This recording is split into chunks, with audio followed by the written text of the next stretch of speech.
یه چیزی بخور هوری.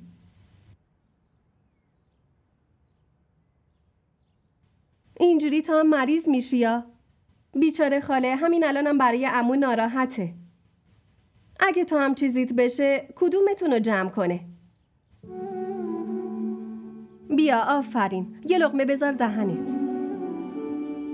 ببینید فعلا دارو تزریق کردم، ولی شما همه یه تلاشتون رو بکنید که آقا شفیع استرس نداشته باشه، وگرنه دفعه بعدی هیچ معجزه‌ای نمیتونه نجاتش بده.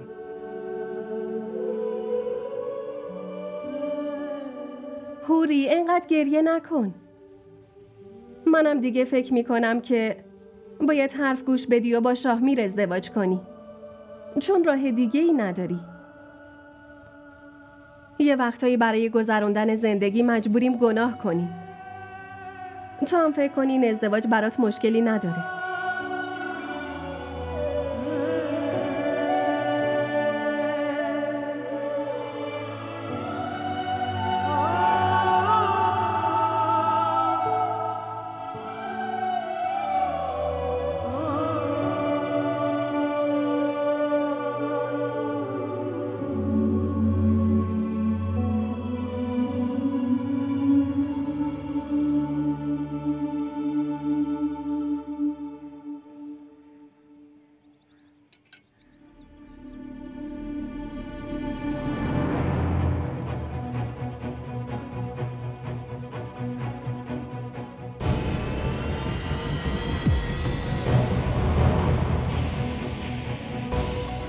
منم ازدواج کرده بودم.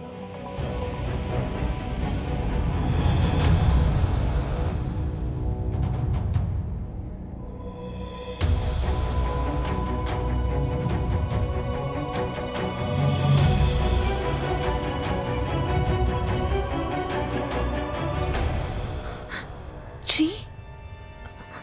تو چی گفتی؟ گفتم منم ازدواج کرده بودم.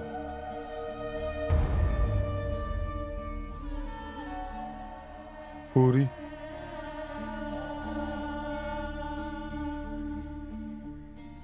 هوری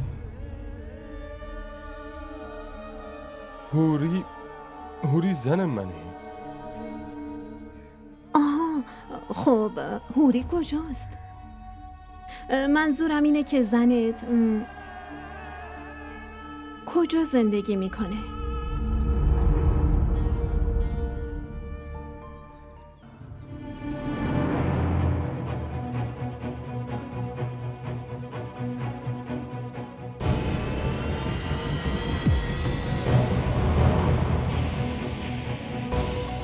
الان برات یه چای میارم.